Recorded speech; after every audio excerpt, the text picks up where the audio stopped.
What up? I'm Jake Palumbo, and you are watching How to Be Rich When You're Not Famous. I'm Jake Palumbo. I'm a scrub from Tennessee who moved to New York City 12 years ago with about as much chance of making it in the music industry as a farmer has trying to grow corn in Afghanistan. I'm just like you. I had no money, no connects in the music industry. The difference between me and my peers who were trying to break in at the same time is I didn't quit like a little bit. Instead, I set out to decode the codes and to build my little dirt empire one brick at a time. Since the front door to the music industry was locked, I decided I was gonna find a way to break in through the back window. In 2018, I'm still not famous, but I am happy to report that I'm a few months shy of a decade of surviving off just my career as a producer, engineer, and artist. I'd like to share with you some of the things I've learned, as well as my core philosophies, as well as have an outlet to vent so I don't strangle somebody to death.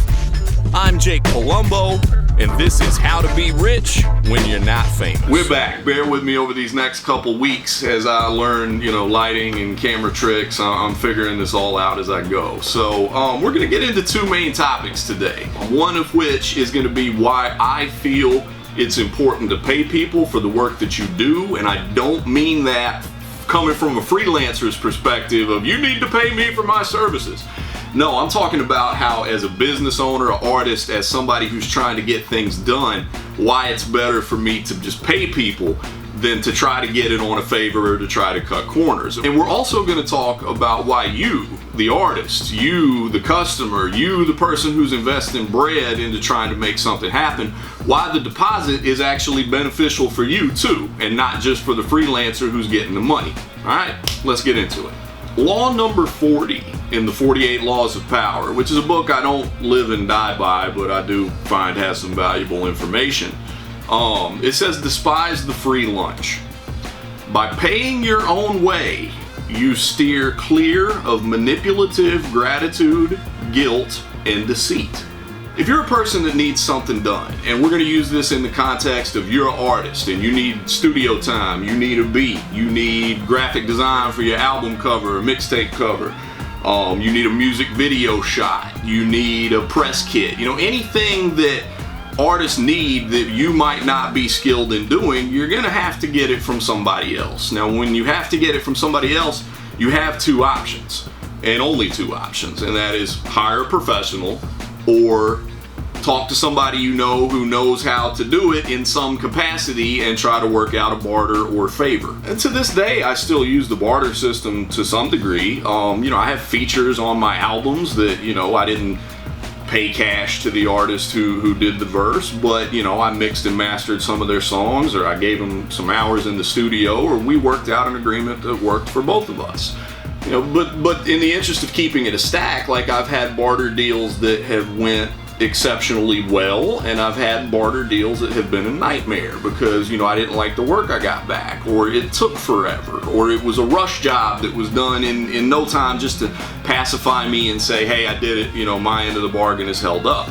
I don't want that. I want my best foot forward possible. Well, let's look at the pros to receiving free work or work done on a favor. The pros are A, it's free, it doesn't cost you anything. If the people you know and are dealing with are dope at what they do, then you're getting a professional level product for free 99.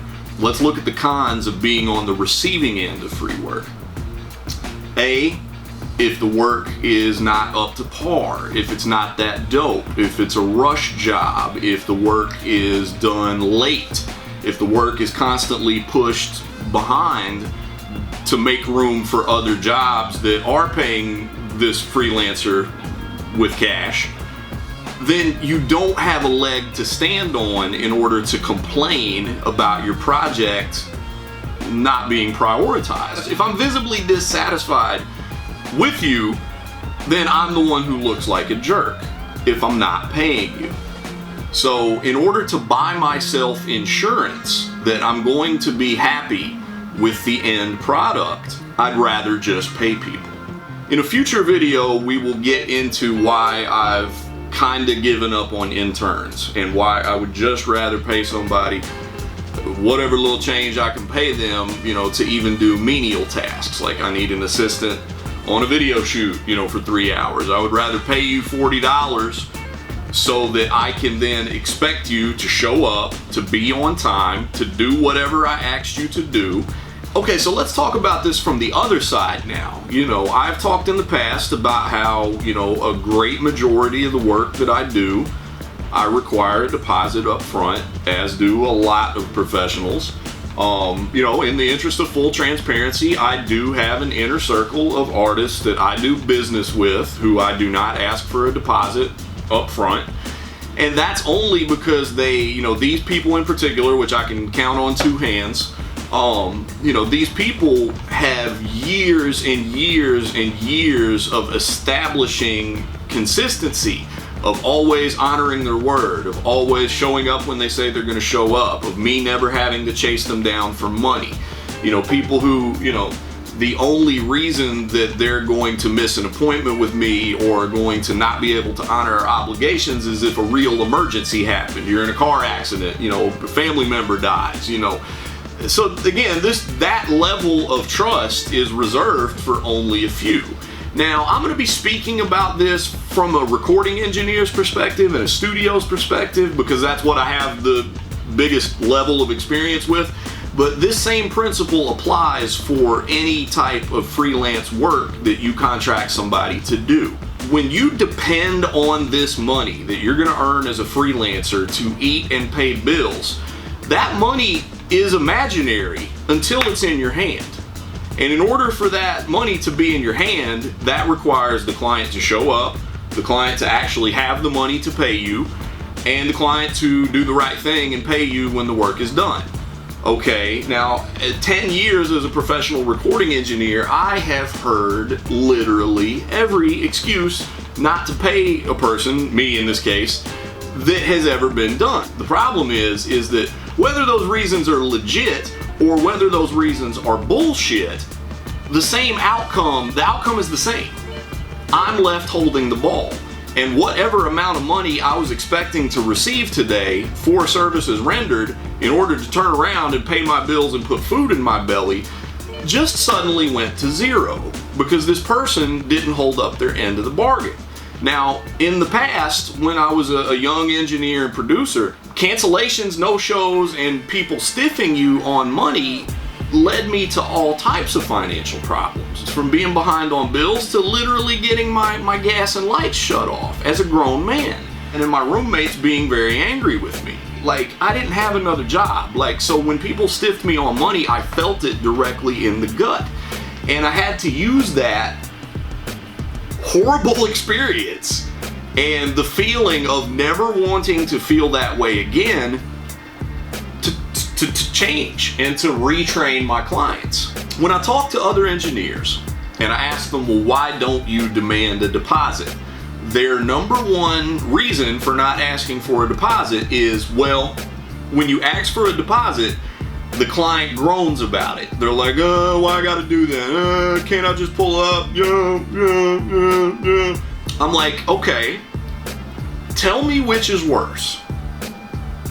You make a demand and the client groans about it and decides, I'm not gonna book a studio session with him.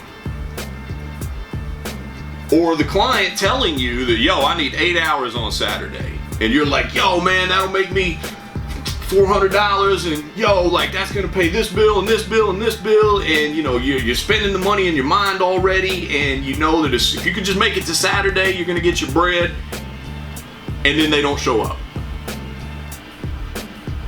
What's worse? I can be sitting, I could be broke, chilling at home, watching Netflix.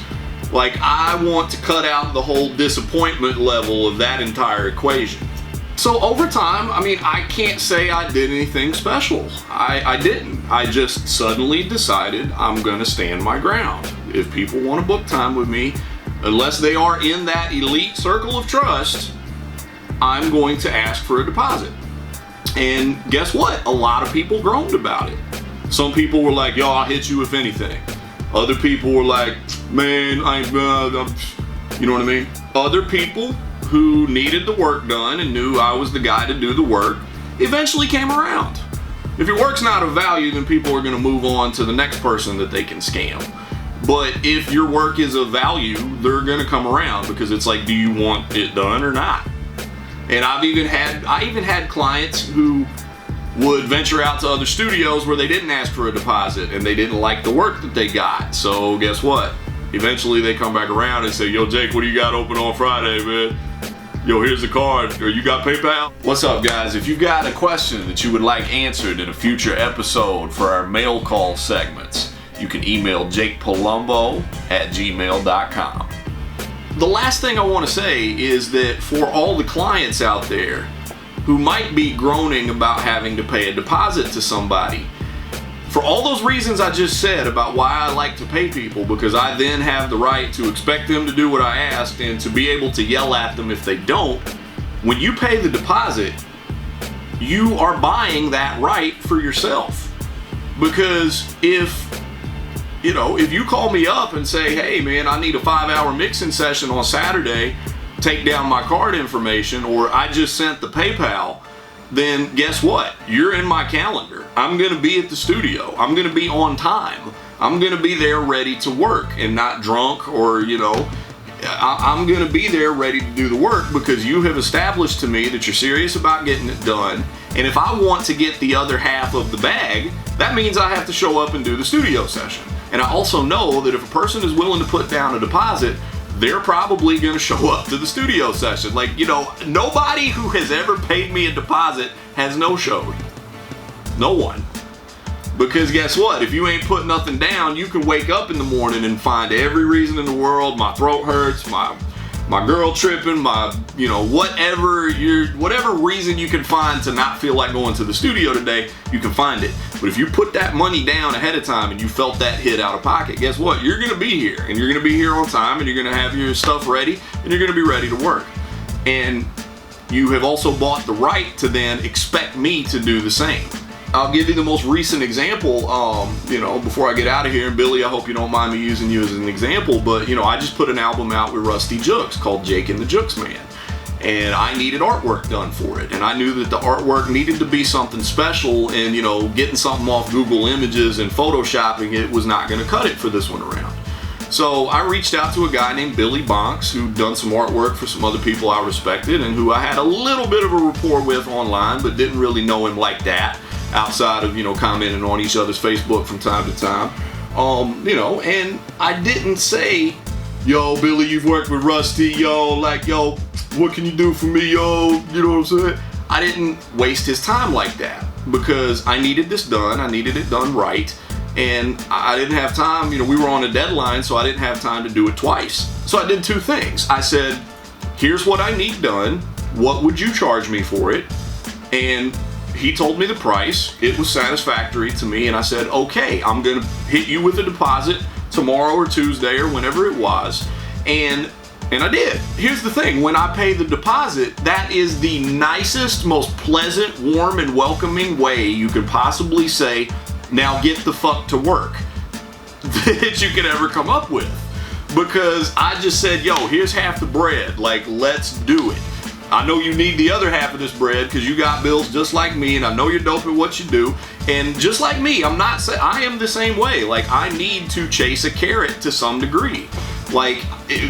I don't even always like to get prepaid in full for jobs, because when I've got the money, and especially if I've spent the money already, I'm not gonna run that race quite as hard as I'm gonna run it if I need to get the other half of that bag. If I need to get the other half of that bag, I'm gonna be ready, I'm gonna be in fighting shape, because we need it. And that's how it's supposed to be.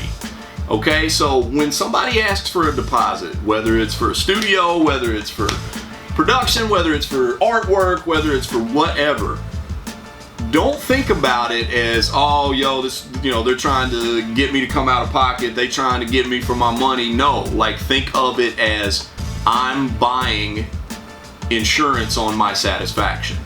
I'm buying the right to now expect this to be done properly. I'm buying the right to be able to be upset if it's not done properly and take whatever actions are appropriate. So instead of looking at it like it's a terrible chore, look at it as, I'm buying the right to be the boss here and to expect this done properly. Anyway, I've talked your ear off at this point. I hope you learned something today. Feel free to leave a comment as long as it's not stupid. And, if you like the show, please subscribe, and we'll keep you posted to everything we got going on. All my music is available on Spotify everywhere, www.jakepalumbo.com. This is How to Be Rich When You're Not Famous.